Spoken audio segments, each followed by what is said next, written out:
Bismillahirrahmanirrahim. Assalamualaikum warahmatullahi wabarakatuh. Alhamdulillah nahmaduhu wa nasta'inuhu wa nastaghfiruh wa na'udzu billahi min syururi anfusina wa min sayyiati a'malina. May yahdihillahu fala mudhillalah wa may yudlil fala hadiyalah. Asyhadu an la ilaha illallah wa asyhadu anna Muhammadan abduhu wa rasuluhu la nabiyya ba'dah. Rabbi shrah li sadri wa yassir li amri wahlul 'uqdatam min lisani yafqahu qawli, amma ba'd.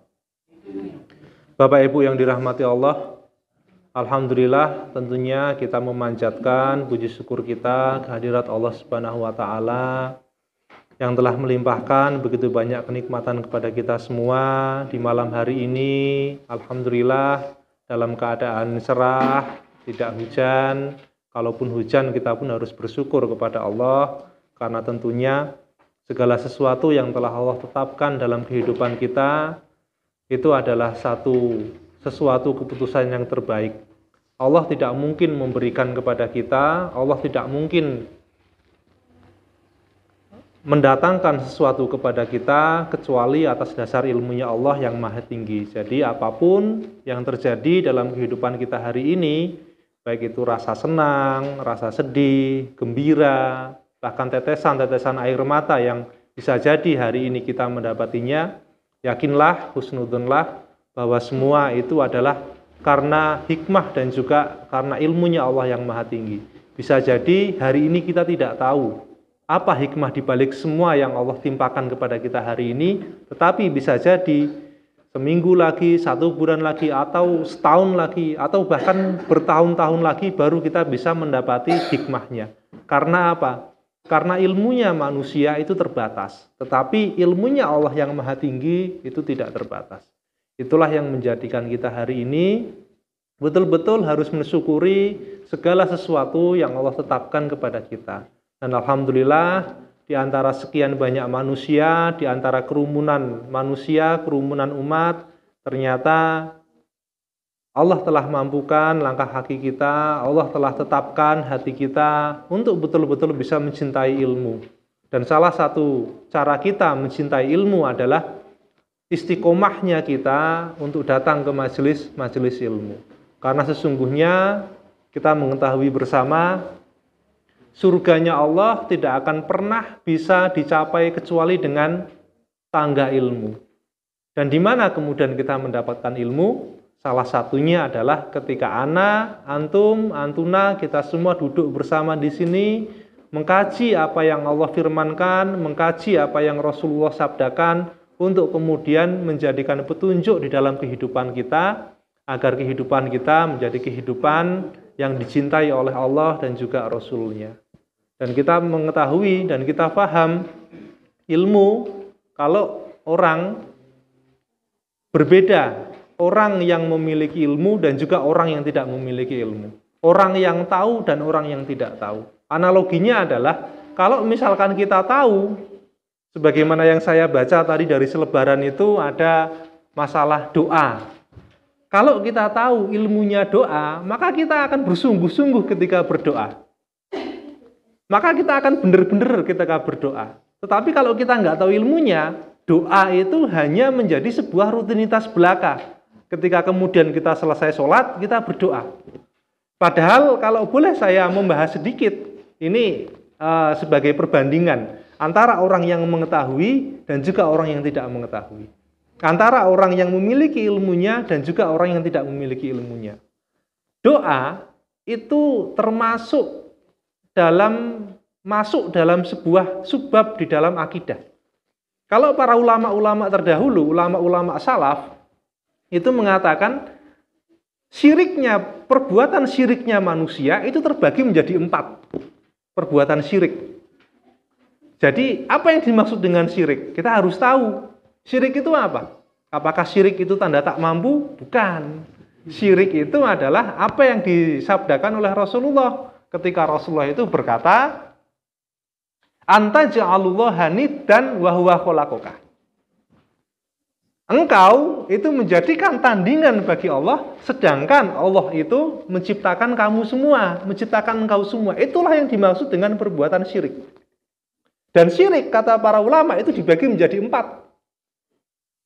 Yang pertama adalah syirik niat. Sebagaimana yang dulu pernah saya sampaikan, pernah coba kita bahas. Perbuatan syiriknya seorang hamba ketika salah di dalam menempatkan niat ketika dia beribadah kepada Rabb-nya. Datang ke masjid untuk mengikuti kajian, majelis ilmu, tetapi dia niatkan bukan karena Rabb-nya, tetapi karena tidak enak dengan panitia. Atau karena ingin dianggap sebagai orang yang rajin datang ke majelis ilmu. Itu perbuatan syirik. Syirik niat. Menjadikan tandingan bagi Allah yang seharusnya ibadahnya kita hari ini, duduknya kulo panjenengan semua hari ini itu kita niatkan karena Allah, tetapi tidak kita niatkan karena Allah. Itu perbuatan syirik, syirik niat. Yang kedua adalah syirik doa.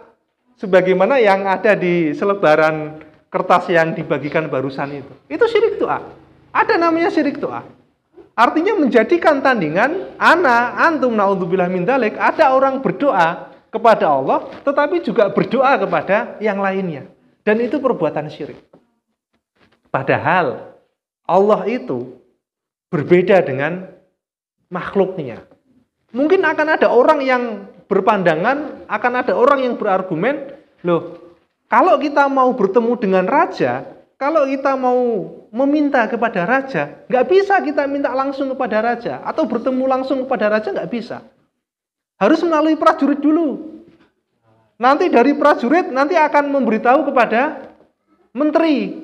Setelah itu menteri akan memberitahu kepada wakil raja. Setelah itu wakil raja akan baru memberitahu kepada raja. Kan ada yang kemudian berpandangan berdoanya kita kepada Allah. Itu seperti itu. Padahal Allah jelas-jelas di dalam kitabnya, di dalam firman-Nya, laisa kamitslihi syai'un. Allah itu berbeda dengan makhluknya.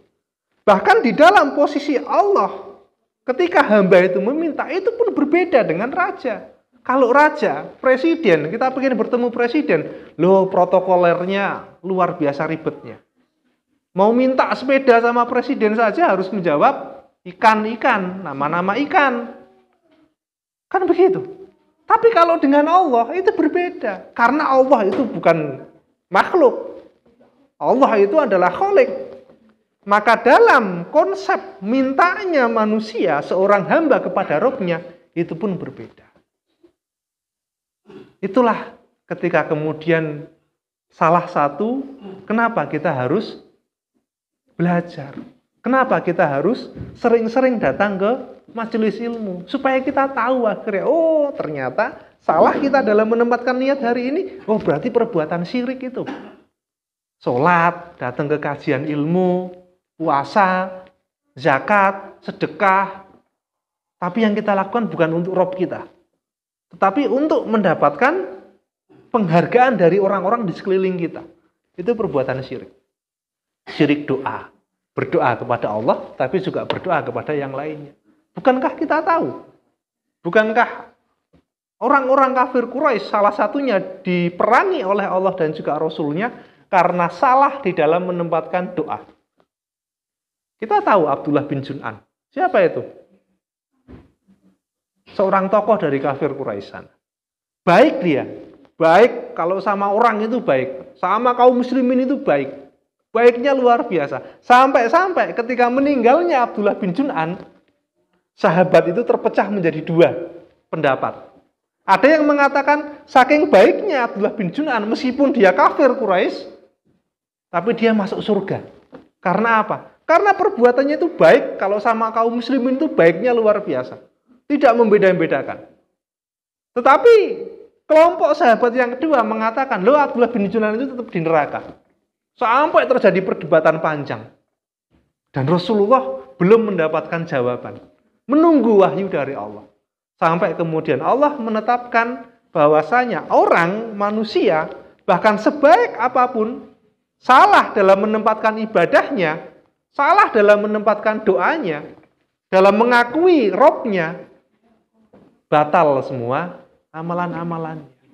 Meskipun sudah baik Abdullah bin Sud'ad. Namanya Abdullah. Orang tuanya memberi nama Abdullah. Artinya apa? Hamba Allah. Loh, orang tuanya tahu.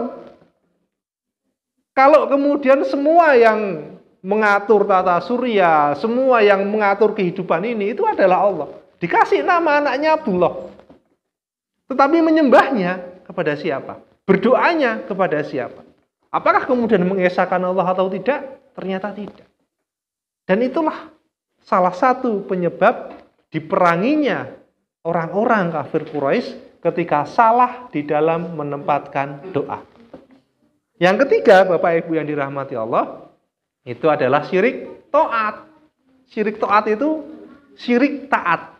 Antum naudzubillah min dzalik, kalau ada orang lebih mentaati makhluk daripada mentaati Rabb-nya, itu perbuatan syirik.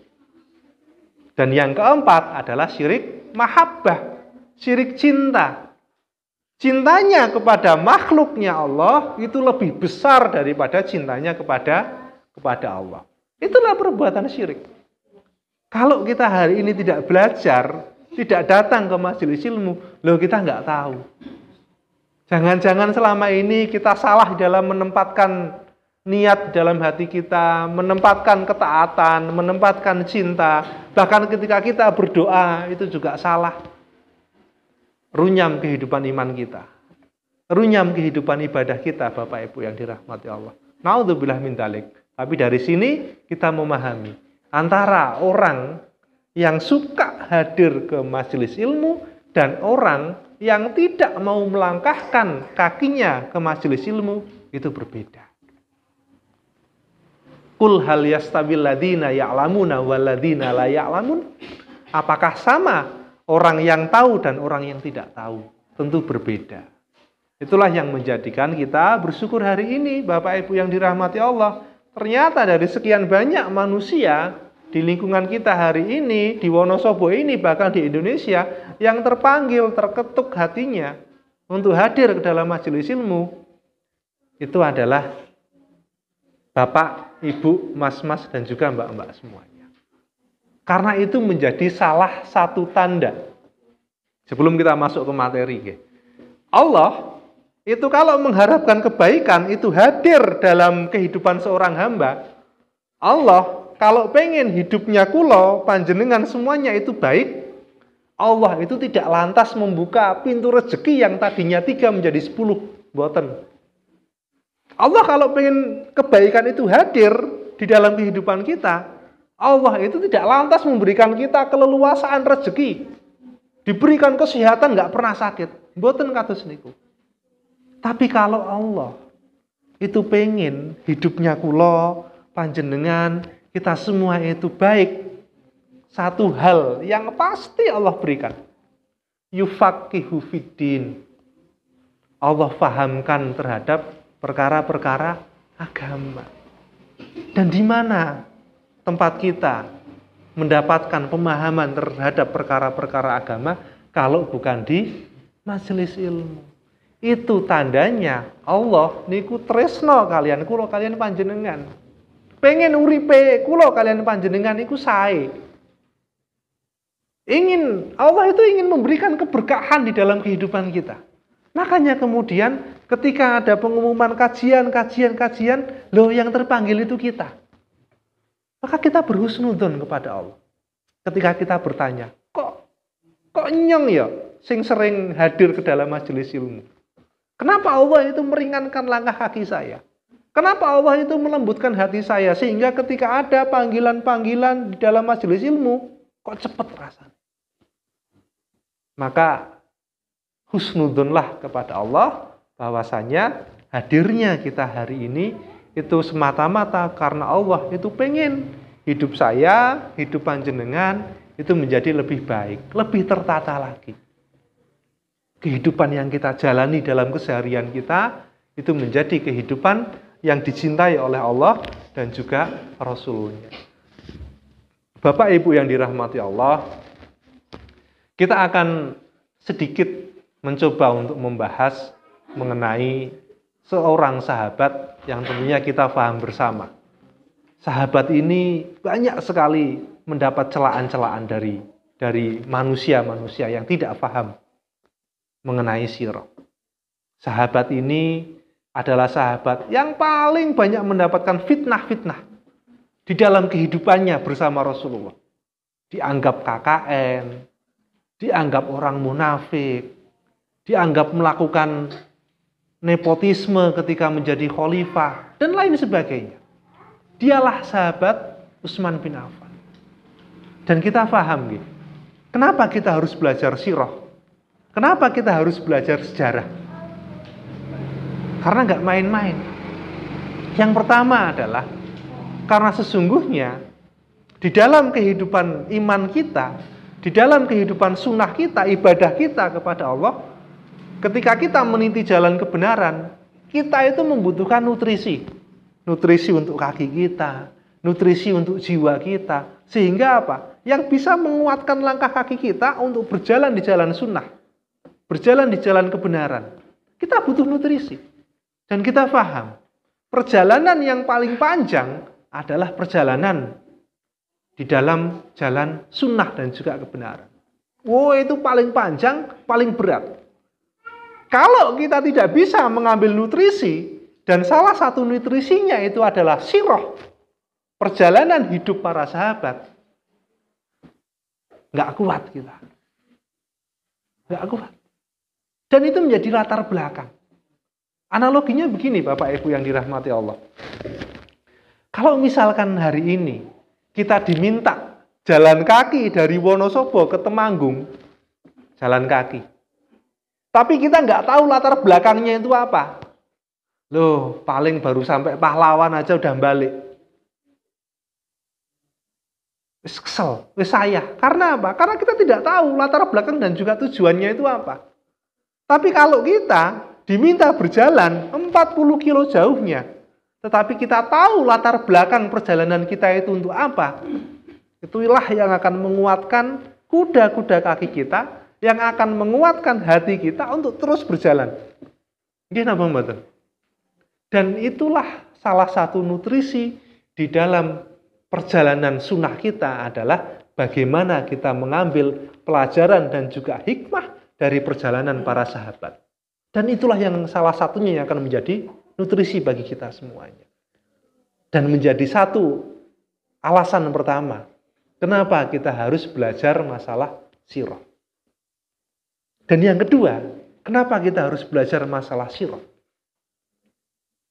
Karena sesungguhnya kalau kemudian kita lihat hari ini, kalau kemudian kita melihat pada diri kita hari ini dalam hati kita, tentu kita menyadari tidak akan sempurna cintanya seorang hamba kepada Rasulullah Muhammad Sallallahu Alaihi Wasallam sebelum dia juga mencintai orang-orang yang dicintai oleh Rasulullah.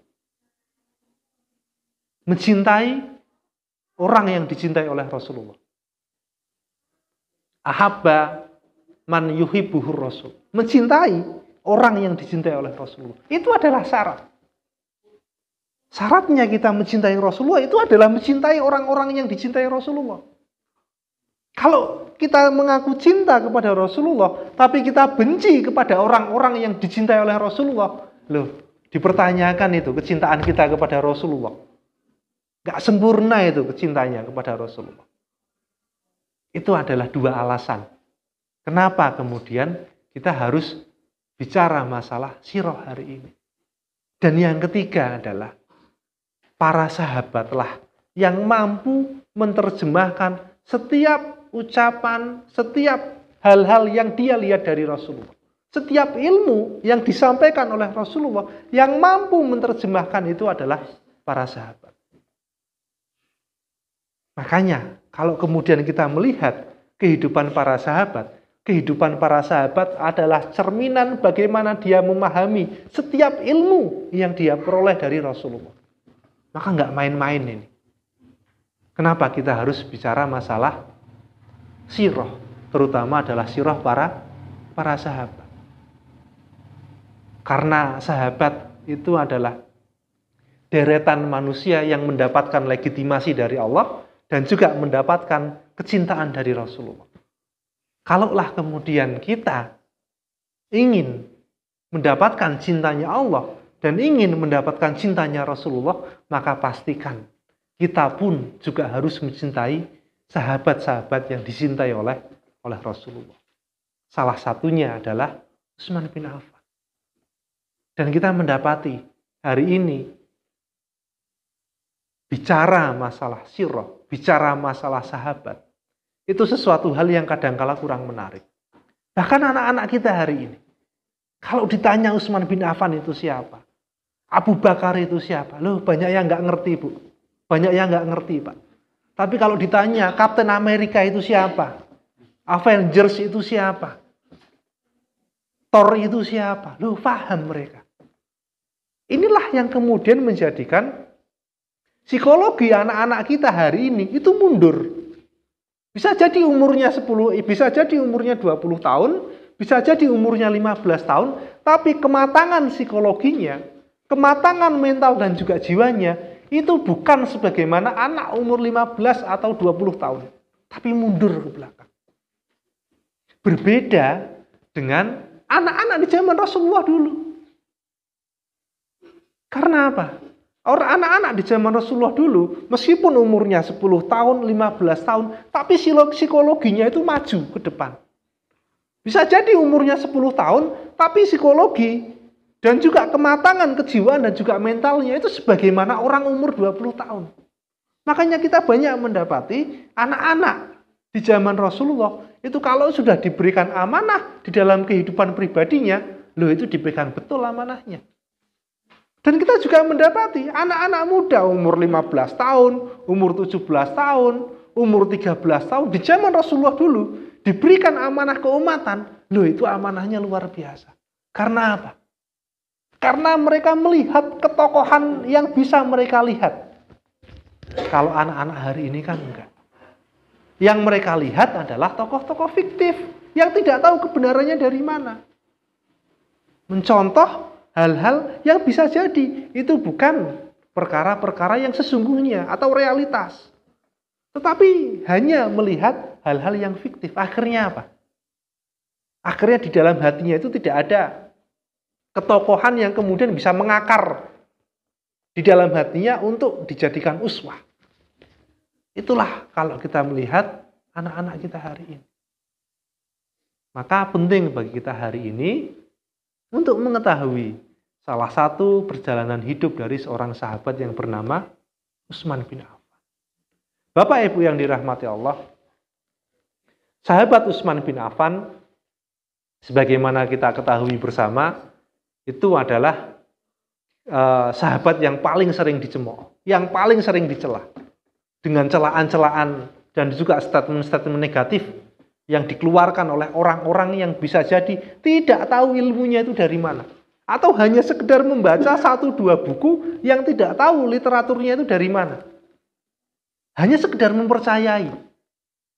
Maka inilah yang kemudian harus menjadikan kita betul-betul bisa memahami agar kacamata kita itu adalah kacamata yang diridhoi oleh Allah dan juga Rasul-Nya ketika kita bicara masalah sahabat.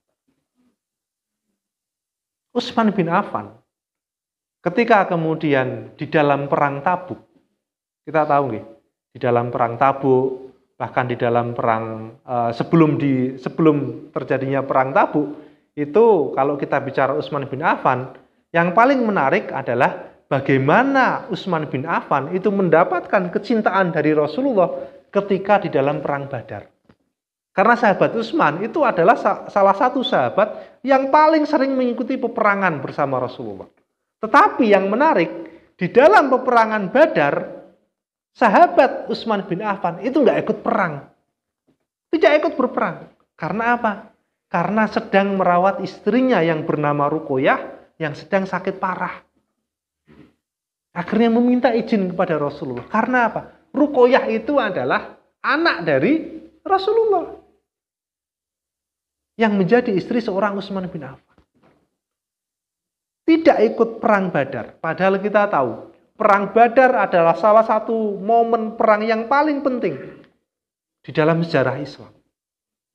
Utsman bin Affan nggak ikut karena merawat istrinya Ruqayyah.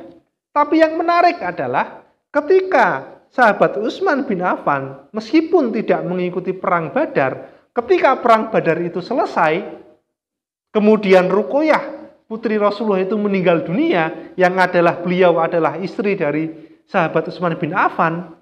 Rasulullah itu datang dengan memberikan ghanimah perang Badar kepada Utsman bin Affan. Seakan-akan apa? Seakan-akan Rasulullah itu berkata, kamu wahai Utsman bin Affan, kalaulah kamu tidak mengikuti perang, itu enggak masalah. Kalau kamu tidak mengikuti perang, seakan-akan kamu itu ikut perang. Makanya kemudian Rasulullah berikan ghanimah. Padahal enggak ikut perang. Tapi tetap diberikan ghanimah oleh Rasulullah. Karena apa? Karena ketidakhadiran Utsman bin Affan, meskipun Utsman bin Affan tidak hadir, tapi seakan-akan kontribusinya bahkan sebelum terjadinya perang Badar itu seolah-olah Utsman bin Affan itu mengikuti perang. Sampai-sampai ghanimah itu diberikan kepada sahabat Utsman bin Affan. Ruqayyah meninggal dunia.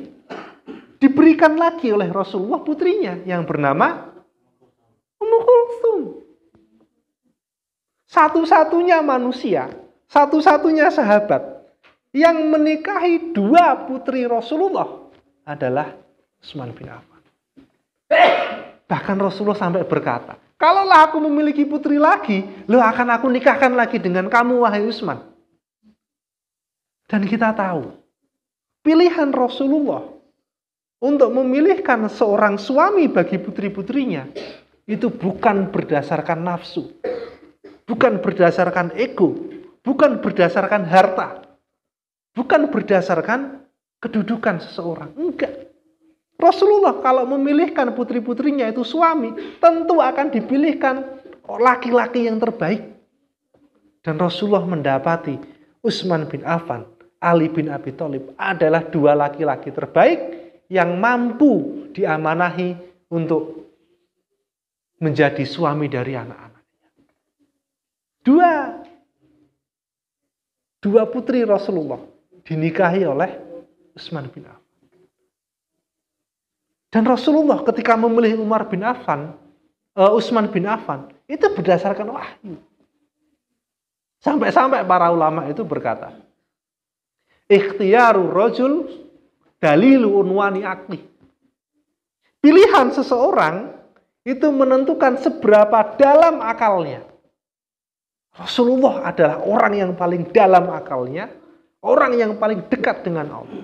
Jadi setiap pilihan Rasulullah, kalaulah kemudian Rasulullah memilih Utsman bin Affan, maka Utsman bin Affan itu adalah pilihan dari Allah.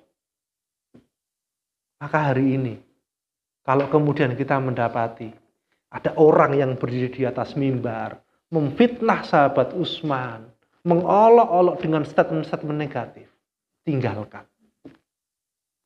Karena sahabat Utsman adalah seorang sahabat yang dipilih langsung oleh Rasulullah. Berdasarkan pemahaman Rasulullah yang begitu dalam terhadap ilmu. Dan berdasarkan wahyunya Allah. Itulah sahabat Utsman. Tidak mungkin Rasulullah itu salah di dalam memilih. Rasulullah itu kalau memilih, dipilihkan yang terbaik.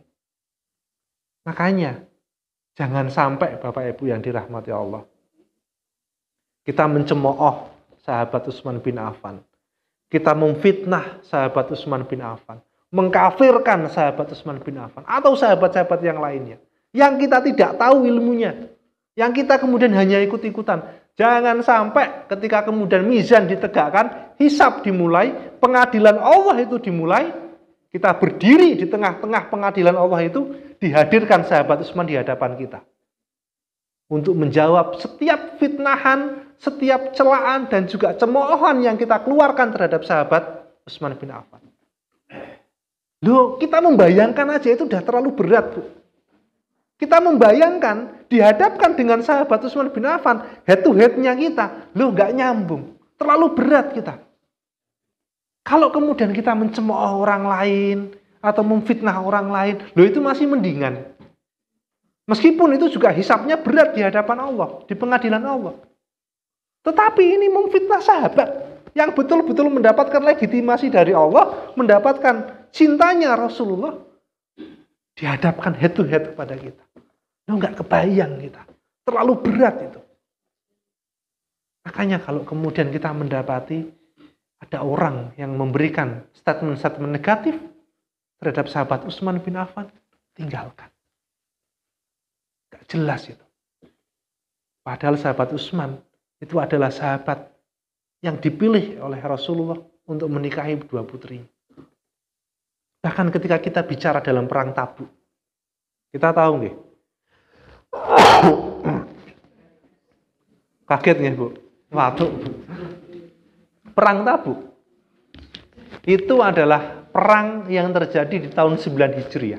Perang terakhirnya Rasulullah yang Rasulullah ikuti itu adalah perang Tabuk yang terjadi di bulan Rajab di tahun 9 Hijriah. Perang terakhirnya Rasulullah, karena setelah 5 bulan setelah terjadinya perang Tabuk itu Rasulullah meninggal dunia. Itu adalah perang terakhir. Dan di dalam perang Tabuk, kaum muslimin ketika itu akan menghadapi pasukan Romawi. Sebuah pasukan, sebuah bangsa yang peradabannya itu sudah eksis ratusan tahun. Artinya dari teknologinya itu kaum muslimin ketika itu kalah. Gak bisa dibandingkan. Tetapi ketika itu Rasulullah SAW ketika mendapati kabar pasukan Romawi itu akan datang menyerang Madinah, menyerang kaum muslimin, maka Rasulullah itu menggelorakan jihad. Rasulullah itu meminta kepada orang-orang yang mampu dari golongan kaum muslimin itu untuk berjihad, baik dengan jiwa dan juga dengan hartanya. Dan di dalam perang Tabuk, Bapak Ibu yang dirahmati Allah, perang Tabuk itu memiliki nama-nama yang banyak. Salah satunya adalah Usroh. Kenapa? Kenapa dikatakan Usroh?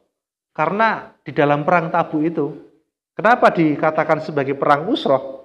Itu karena kondisinya ketika itu sangat berat sekali. Lagi musim panas yang begitu terik, kemudian Madinah itu lagi indah-indahnya, tumbuhan-tumbuhan, buah-buahan, niku lagi mongsone panen. Lah kok dijak jihad kalian Rasulullah untuk meninggalkan tanaman-tanaman yang begitu indah, untuk meninggalkan panenan-panenan yang begitu banyak, itu berat. Dan begitu teriknya, lagi musim panas. Kalau di Arab sana, kalau lagi musim panas, itu adalah waktu berkumpul bersama keluarga. Berat-beratnya.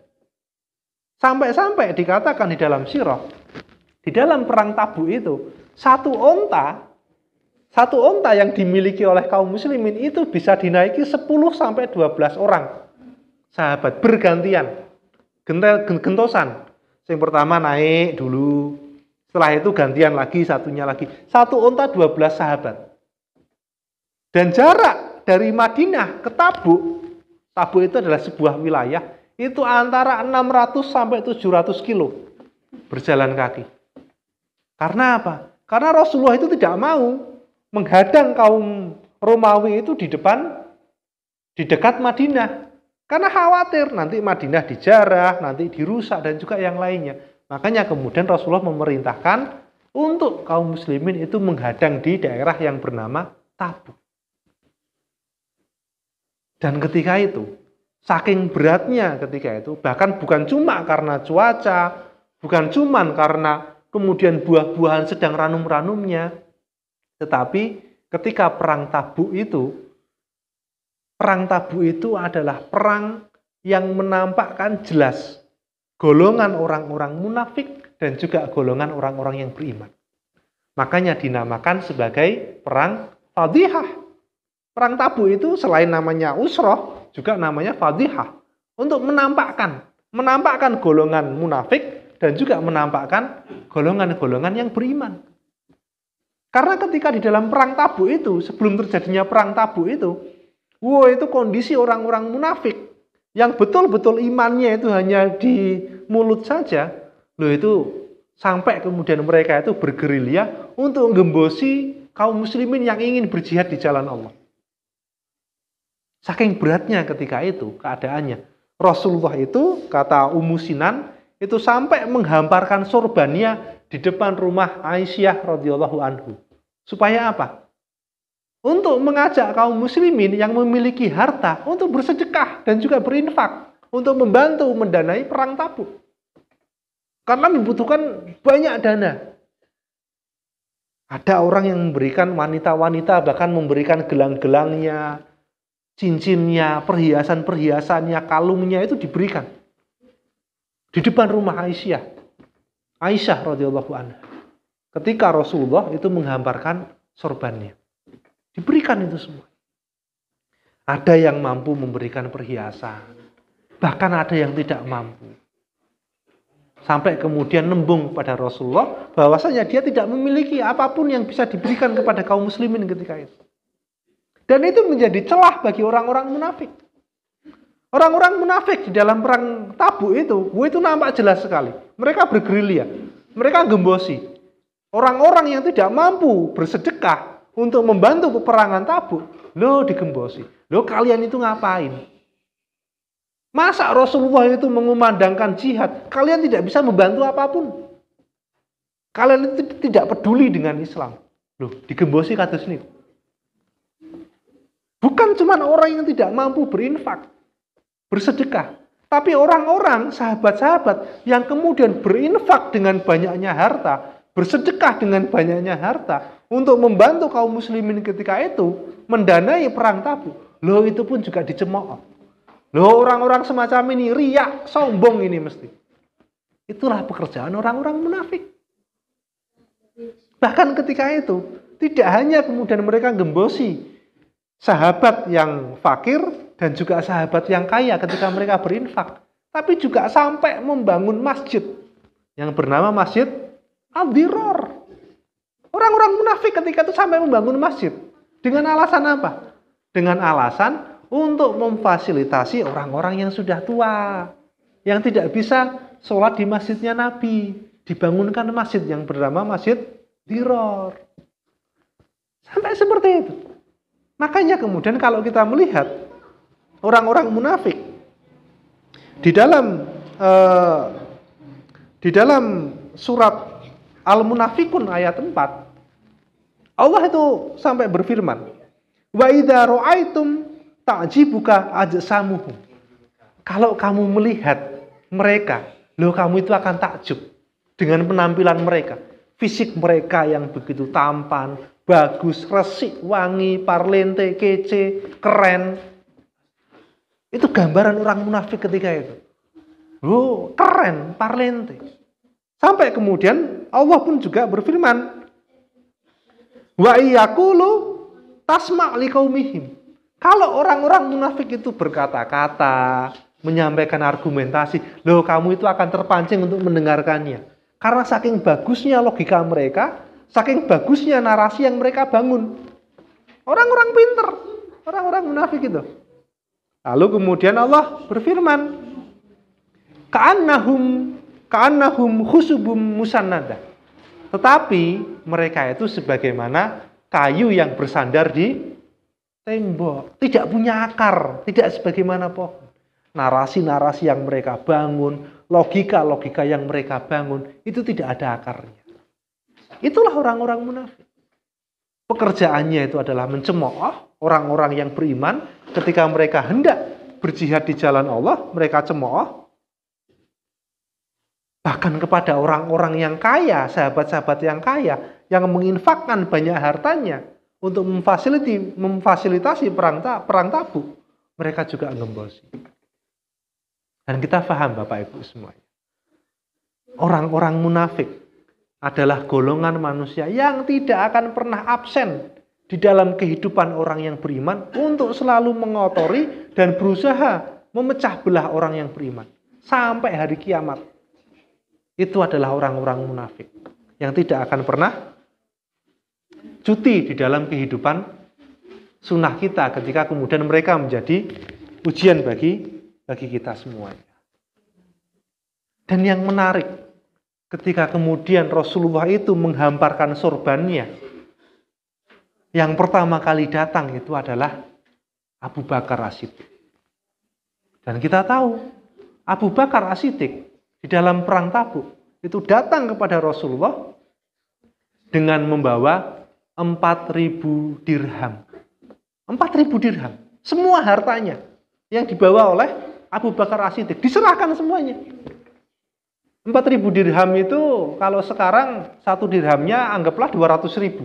Berarti Abu Bakar As-Siddiq ketika itu seluruh hartanya itu disedekahkan kepada kaum muslimin 4.000 dirham. Berarti 4.000 dikali 200.000, 800 juta. Harta yang dimiliki oleh Abu Bakar As-Siddiq diserahkan semuanya kepada Rasulullah. Lalu sampai Rasulullah itu bertanya kepada sahabat Abu Bakar,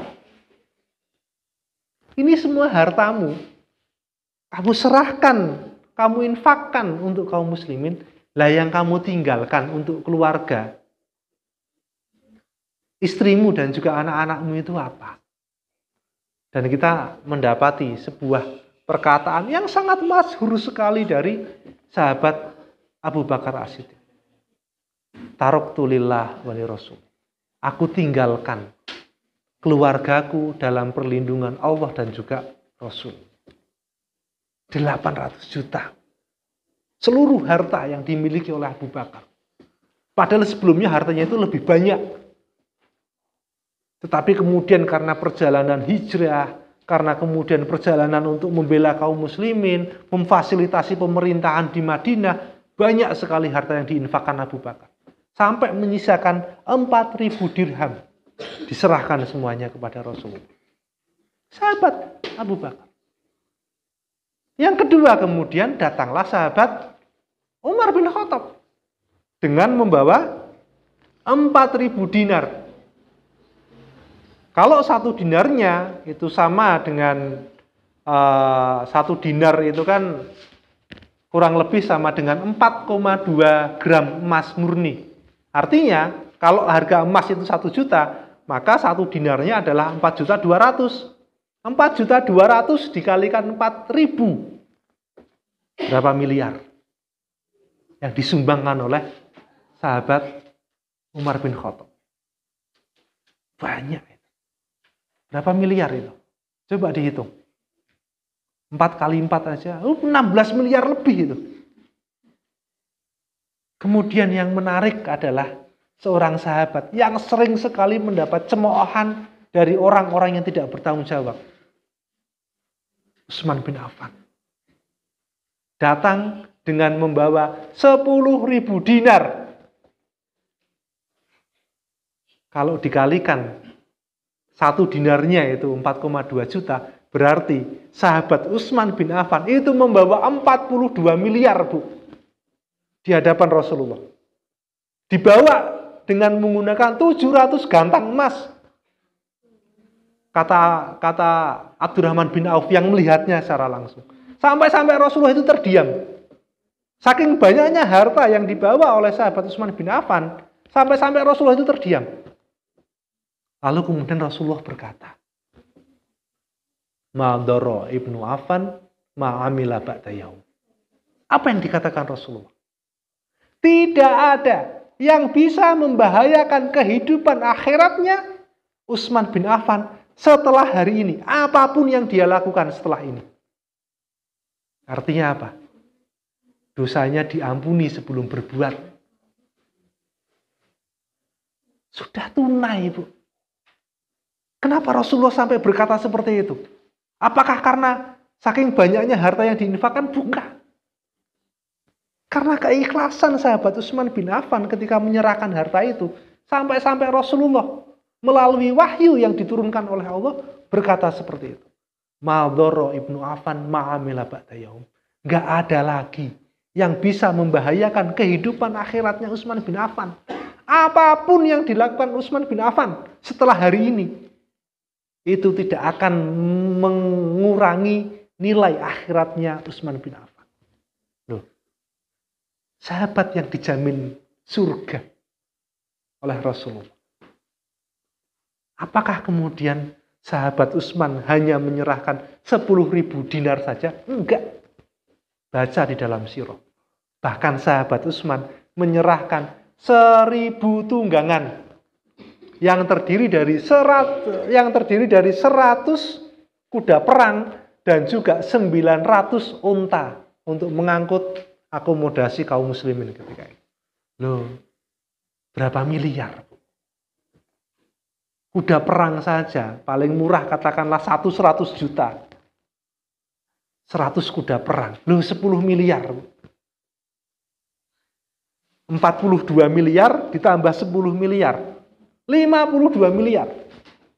Belum lagi ketika kemudian 900 unta gitu kita rupiahkan hari ini. Anggaplah satu unta itu harganya 30 juta. 30 juta dikali 900 unta. Berapa itu? Sampai Rasulullah itu terdiam dan kemudian berkata seperti itu. Loh, nggak ada lagi yang bisa memadorotkan Utsman bin Affan. Kalau kemudian hari ini kita membaca literasi, kita membaca sebuah buku dari beberapa literatur, dari beberapa sumber yang menyudutkan Utsman bin Affan, loh, salah, Bu. Salah, Pak.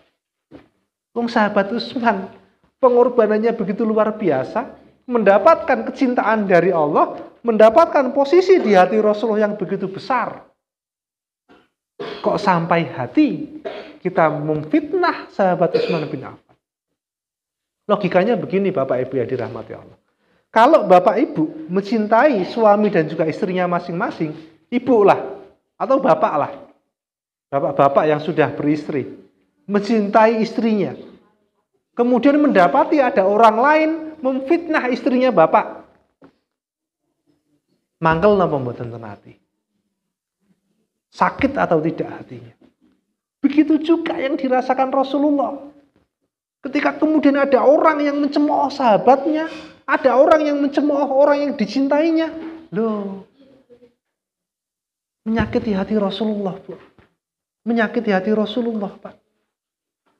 Padahal kemudian orang yang mencemooh itu berkuar-kuar, loh, saya itu cinta kepada Rasulullah, saya pun cinta kepada keluarga Rasulullah. Tetapi sembari dia mengungkapkan rasa cintanya kepada Rasulullah dan juga keluarganya, seiring dengan itu dia mencemooh sahabat-sahabat Abu Bakar, Umar, Utsman, dicemooh, dikafirkan. Bukankah itu menyakiti hati Rasulullah? A'udzubillah min dzalik. Kalau sampai kita mendapati ada orang yang semacam itu, kita berdoa kepada Allah agar orang-orang semacam itu segera kembali kepada jalan yang benar. Segera kembali kepada jalan sunnah. Bahwasanya sahabat Utsman itu mendapatkan posisi yang besar di hati Rasulullah. Dan itu kita dapati di dalam sirah. Bahkan di dalam salah satu hadis riwayat sampai dikatakan ketika Rasulullah SAW itu sedang berada di atas bukit Uhud bersama dengan sahabat Abu Bakar, Umar dan juga Utsman di atas bukit Uhud, Gunung Uhud. Gunung Uhud itu bergoyang, bergetar seperti gempa. Lalu Rasulullah berkata, "Ihda'i anti ya Uhud." Tenang wahai Uhud, diam kamu wahai Uhud, jangan bergetar. Karena di atasmu sedang berdiri seorang nabi, sedang berdiri seorang siddiq, dan 2 orang yang akan mati syahid. Yang siddiq adalah Abu Bakar, 2 orang yang akan mati syahid adalah Umar bin Khattab dan juga Utsman bin Affan. Dari sini cukuplah bagi kita untuk meyakini dan meridhoi bahwasanya sahabat Utsman adalah sahabat yang dicintai oleh Rasulullah karena pengorbanannya yang luar biasa. Bahkan diabadikan di dalam Al-Quran, "Wasabiqunal awwaluna minal muhajirin wal ansar walladzina tabauhum bi ihsan radhiyallahu anhum wa radu anhu." Itu adalah sebuah gambaran firman-Nya Allah yang sudah tidak bisa diperdebatkan lagi. Bahwasanya sahabat Utsman juga termasuk di dalam asabiqunal awalun minal muhajirin wal ansor. Radhiyallahu anhum. Allah itu meridhoi mereka. Wa radu anhu, dan mereka itu ridho kepada Allah. Di mana lagi kita mendapati sebuah narasi yang bisa menjatuhkan sahabat Utsman bin Affan? Gak ada. Selesai bagi kita. Kalaulah kemudian kita mendapati, loh sahabat Utsman di dalam perang Uhud seperti apa? Sahabat Utsman di dalam perjanjian Hudaybiyah itu seperti apa?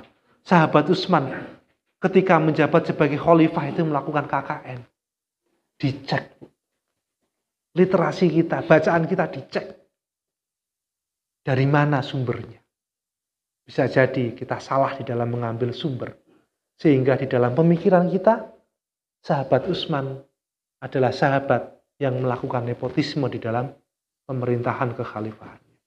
Na'udzubillah min dzalik. Kalau sampai kemudian kita mendapati pemikiran kita seperti itu.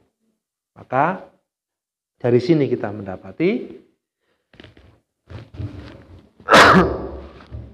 bahwasanya sahabat Utsman mendapatkan cintanya Allah dan juga mendapatkan cintanya Rasulullah. Bapak Ibu yang dirahmati Allah, kiranya itu yang bisa kami sampaikan. Kurang lebihnya mohon maaf. Tentunya apa yang saya sampaikan jauh dari kesempurnaan karena keterbatasan ilmu yang kami miliki.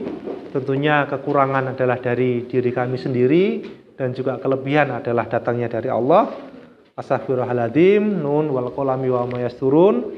Billahi bisabilil haq fasabiqul khairat. Wassalamualaikum warahmatullahi wabarakatuh. Demikian tadi tausiah serta pengajian yang disampaikan oleh Ustaz Adinda Satria Bagus. Semoga kita bisa mengambil atau pelajaran dari yang disampaikan. Maka itu tadi pada saat pengajian, apakah mencatat? Ada yang mencatat? Ada? Alhamdulillah. Kalau tidak ada yang mencatat, insya Allah ya, semoga dengan izin Allah kajian malam hari ini kita rekam, kemudian insya Allah dengan izin Allah pula akan kita upload ke media sosial sebagai bentuk mengikat ilmu atau mencatat dari kajian ini.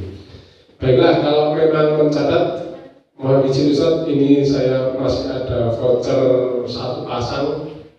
Saya izin untuk memberi pertanyaan kepada jamaah yang bisa ngacung mungkin. Dari tadi yang disampaikan Ustadz Adinda, siapa putri Rasulullah yang menjadi istri Utsman bin Affan yang sakit hingga meninggal dunia pada saat perang Tabuk? Boleh Bapak, boleh Ibu, monggo Ibu Widati. Betul Ustaz? Alhamdulillah, betul. Ini ada gudeg Bu Senut Widati. Alhamdulillah bisa buat sarapan besok, nanti bisa ambil usai kajian. Baiklah, kajian malam ini cukup sekian, semoga bermanfaat. Selanjutnya ada beberapa pengumuman. Yang pertama, yang belum bisa absen silakan sambil menunggu absen sambil menunggu hidangan. Untuk yang ahad juga mohon bantuan untuk bisa menghitung amal pada malam hari ini agar bisa kita langsung laporkan. Alhamdulillah untuk program payung inventaris masjid sudah terlaksana, sudah kita cetak untuk kita sablon. Tadi maghrib saya dengan bendahara Pak Saryo sudah mengambil, tinggal menambah untuk tempatnya atau keranjangnya.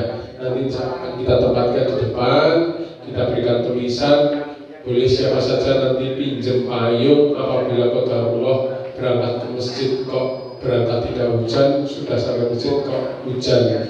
sehingga kita tidak bisa meneruskan langkah atau kerja karena terhalang hujan. Semoga apa yang diinfakkan dari Bapak Ibu sekalian para donatur bermanfaat dan diridhoi Allah Subhanahu wa taala dan mendapatkan balasan sebaik-baik dan sebanyak-banyak balasan. Amin amin ya rabbal alamin. Untuk itu kepada Bapak Bapak Supri, kami mohon perwakilannya untuk bisa menyerahkan secara simbolis payung kepada takmir masjid, dalam hal ini diwakili Pak Saryo ya. Nanti kita ambil gambarnya untuk kita dokumentasikan.